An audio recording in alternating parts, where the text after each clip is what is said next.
شام میں اسد خاندان کے نصف صدی سے زائد مدت کا اقتدار ختم ہو گیا۔ صدر بشار الاسد کی 24 سال صدارت گر گئی۔ شامی باغیوں کے اتحاد نے دمشق کا کنٹرول سنبھال لیا۔ بشار الاسد کا طیارہ دارالحکومت دمشق سے نامعلوم مقام کے لیے اڑا، لیکن ہومس کے قریب پہنچ کر ریڈار سے غائب ہو گیا۔ طیارے کے غائب ہونے پر اسرائیلی اور بھارتی ذرائع ابلاغ نے صدر بشار الاسد کی ہلاکت کی خبریں دے دیں، تاہم شامی حکام نے ان خبروں کی تصدیق نہیں کی۔ دوسری جانب بشار الاسد حکومت کے خاتمے پر شہریوں کی بڑی تعداد نے جشن منایا، صدارتی محل میں داخل ہو گئے۔ بدلتی ہوئی صورتحال میں 250 پاکستانی شام میں پھنس گئے۔ دوسری جانب عرب میڈیا نے دعویٰ کیا ہے کہ اسرائیلی فضائیہ نے دمشق پر بمباری شروع کر دی ہے۔ اسرائیل نے مقبوضہ جولان کے سامنے بفر زون میں بھی فوج تعینات کرنے کا اعلان کر دیا۔ جنوبی شام کے علاقے میں زمینی فوج داخل ہو گئی۔ عالمی برادری نے شام کی صورتحال پر ملے جلے رد عمل کا اظہار کیا ہے۔ امریکہ نے کہا کہ وہ صورتحال پر نظر رکھے ہوئے ہے۔ روس کا کہنا ہے کہ بشار الاسد نے صدارتی محل چھوڑنے سے پہلے اقتدار چھوڑ دیا تھا۔ ایران اور سعودی عرب نے کہا ہے کہ شام میں استحکام کے لیے اسٹیک ہولڈر سے رابطے میں ہیں۔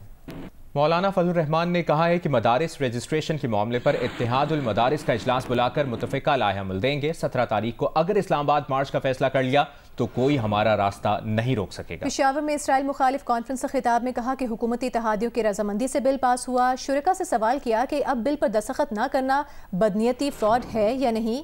انہوں نے مزید کہا کہ بل اسمبلی میں آیا تو کچھ قوتوں نے رکوا دیا، یہ سمجھتے ہوں گے کہ مولوی تھک جائیں گے۔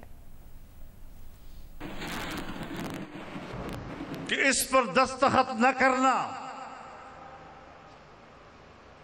اس کے مسودے کی تیاری میں آپ شریک، اسمبلی میں پیش کرنے میں آپ شریک، اس کو پاس کرنے میں آپ شریک، اور اب اس پر دستخط کرنے میں آپ شریک نہیں ہو رہے۔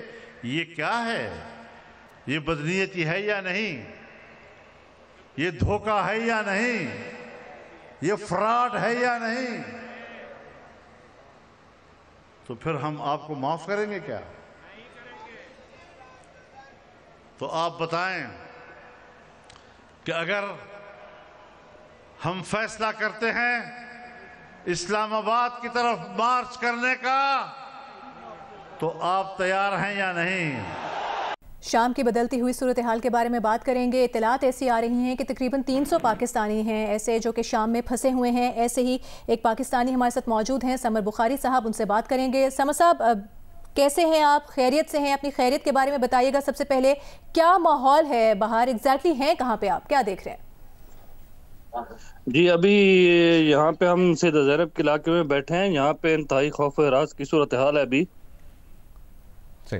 اور ہم پاکستانی حکام سے بھی رابطے میں ہیں، لیکن ابھی تک کوئی خاطر خواہ ہمیں وہ نہیں ملی، امبیسی کی طرف سے نہیں آیا ہمیں جواب کوئی۔ تو کل کتنے پاکستانی ہیں جو شام میں پھنسے ہوئے ہیں اگر آپ بتا سکیں، اور سفارت خانے کی جانب سے کوئی رابطہ نہیں کیا گیا آپ سے؟ جی، سفارت خانے کی ہم خود رابطہ کر رہے ہیں۔ تقریباً 300 کی تعداد ہے جو یہاں پہ محصور بیٹھے ہیں ہوٹلوں میں، اور جن کے کھانے پینے کے انتظامات بھی ختم ہو چکے ہیں، اور انتہائی مخدوش حالت میں ہم یہاں پہ بیٹھے ہیں ہوٹل میں محصور ہو کے۔ تو کوئی یقین دہانی یا کوئی امید دلائی گئی آپ کو سفارت خانے کی جانب سے کہ کسی طریقے سے آپ کو فیسیلیٹیٹ کیا جائے گا، یہاں سے نکالا جائے گا؟ سفارت خانے سے ہماری بات ہوئی ہے، وہ 3 دن سے ہم رابطے میں ہیں، کہہ رہے ہیں کہ ہمیں یہاں سے جو ہے وہ پاکستان بھیجا جائے۔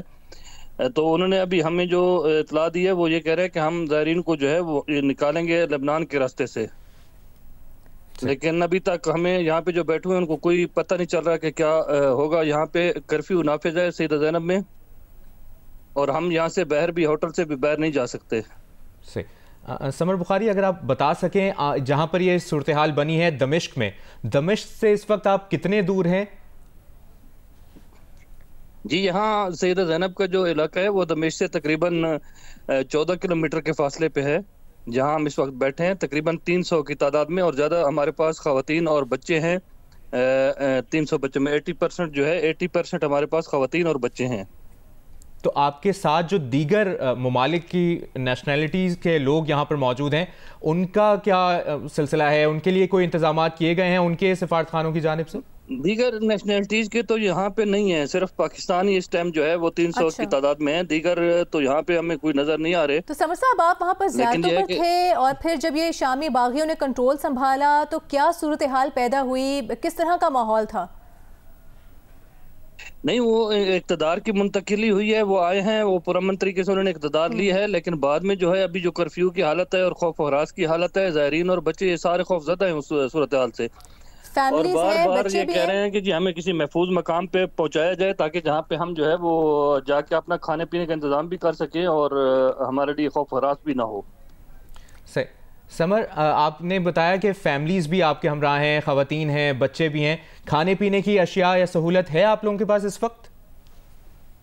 جی کھانے پینے کا نہیں ہے ہمارے پاس، کوئی ارینج نہیں ہے، ہم مطلب بیٹھے ہیں، ابھی تک باہر نکل نہیں سکتے، جو پیکج تھا ہمارا شام میں وہ پیکج ہمارا ختم ہو گیا ہے، تو انتہائی جو ہے وہ صورتحال نہیں ہے ٹھیک یہاں پہ جتنے بھی پاکستانی ہم بیٹھے ہیں۔ سمر، آپ اپنا خیال رکھیے گا، ہم آپ کے لیے دعا گو ہیں کہ آپ خیریت سے واپس پہنچیں، شکریہ آپ کے وقت کا۔ آرٹس کونسل اور جیو کے اشتراک سے ہونے والی 4 روزہ اردو کانفرنس کا اختتامی سیشن جاری ہے۔ گورنر سندھ کامران ٹسوری، مزاح نگار انور مقصود اور دیگر اہم افراد شریک ہیں۔ اردو کانفرنس کے آخری روز سے متعلق ہمیں بتا رہے ہیں نمائندہ جیو نیوز ولید احمد۔ عالمی اردو کانفرنس کا آج آخری روز ہے۔ Y M C A ground کا اسٹیج سج گیا ہے، اسٹیج پر شعراء کی کہکشاں بھی ہے، فنکار بھی موجود ہیں، افتخار عارف ہیں، بشرا انصاری ہیں، صدر آرٹس کونسل احمد شاہ ہیں، گورنر سندھ اس اختتامی تقریب کا حصہ ہیں۔ ہمارے ساتھ 2 پاکستان کے بہت بڑے نام موجود ہیں، ابو محمد اور فرید ایاز۔ ہمارا کلچر بالکل تباہ ہو چکا تھا، تو یہ اردو کانفرنس انہوں نے اس مردہ زمین میں سے نئی فصل ابھاری ہے، جب آہستہ آہستہ وہ فصل پھل رہی ہے، پھول رہی ہے۔ کراچی کی رونقیں بحال کرنے میں اس اردو کانفرنس ان فیسٹیولز کا بڑا ہاتھ ہے جو آرٹ کونسل کی طرف سے ہوتے ہیں، اور شاہ صاحب نے اس میں مین کردار ادا کیا ہے۔ عالمی اردو کانفرنس کا آج آخری روز ہے اور وائی ایم سی اے کا گراؤنڈ اس وقت لوگوں سے کھچا کھچ بھرا ہوا ہے، اور اس کا ایک سبب یہ ہے کہ پاکستان کے 2 عظیم قوال ابو محمد اور فرید ایاز اب سے کچھ دیر بعد یہاں پر پرفارم کریں گے۔ آگے بڑھتے ہیں، آپ کو بتاتے ہیں جے یو آئی فے کے رہنما کامران مرتضیٰ نے دعویٰ کیا ہے کہ مدرسہ رجسٹریشن بل پر حکومت اور جے یو آئی کے درمیان ڈیڈ لاک خاتمے کے قریب ہے اور دونوں فریقین کے لیے ون ون سچویشن ہوگی۔ پروگرام نیا پاکستان میں انہوں نے کہا کہ حکومت کی جانب سے منظور ہونے والے بل میں کچھ تبدیلیوں کی تجاویز آئی ہیں، جن پر مفتی تقی عثمانی سے اجازت لے لی ہے، لیکن مولانا فضل الرحمان سے رابطہ نہیں ہو پا رہا، اس لیے پتہ نہیں کہ ان کا رد عمل کیا ہوگا۔ میرا خیال ہے کہ شاید اس میں صبح تک کوئی ایسی صورتحال ہے جس کو آپ کہہ سکتے ہیں ون ون سچویشن۔ اور ون ون سچویشن کا کیا مطلب ہوگا؟ یہ جو بل ایوان سے منظور ہوا تھا اسی کو پاس کروایا جائے گا یا اس میں کچھ تبدیلیاں کی جائیں گی؟ اس میں کوئی معمولی سی تبدیلیاں سجیسٹ کی ہیں، وہ میرے پاس آئے، میں اسی میٹنگ میں تھا شاید، اور میرے پاس وہ آ گئے ہیں۔ میں نے اس میں 2 اینڈز ہیں، ایک مفتی تقی عثمانی صاحب والا ہے اور ایک مولانا صاحب والا ہے۔ مولانا صاحب اس وقت جلسے میں ہیں تو وہ ان سے میں انسٹرکشنز ابھی تک نہیں لے پایا۔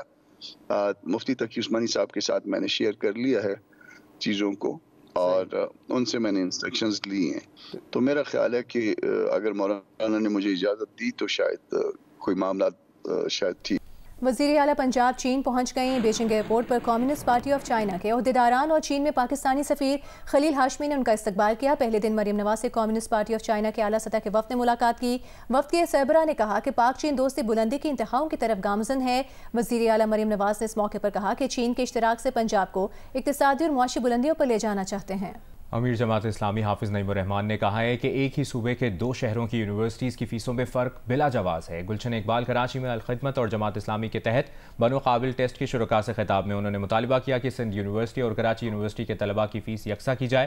تقریب میں سابق گورنر اسٹیٹ بینک ڈاکٹر عشرت حسین نے بھی شرکت کی۔ پاکستان براڈ کاسٹرز ایسوسی ایشن نے پیمرا سے معطل ٹی وی ریٹنگ سروسز فوری بحال کرنے کا مطالبہ کیا ہے۔ چیئرمین پیمرا کے نام لکھے گئے خط میں پی بی اے کا موقف ہے کہ ٹیلی ویژن آڈینس میجرمنٹ سروسز معطل کرنے کے فیصلے سے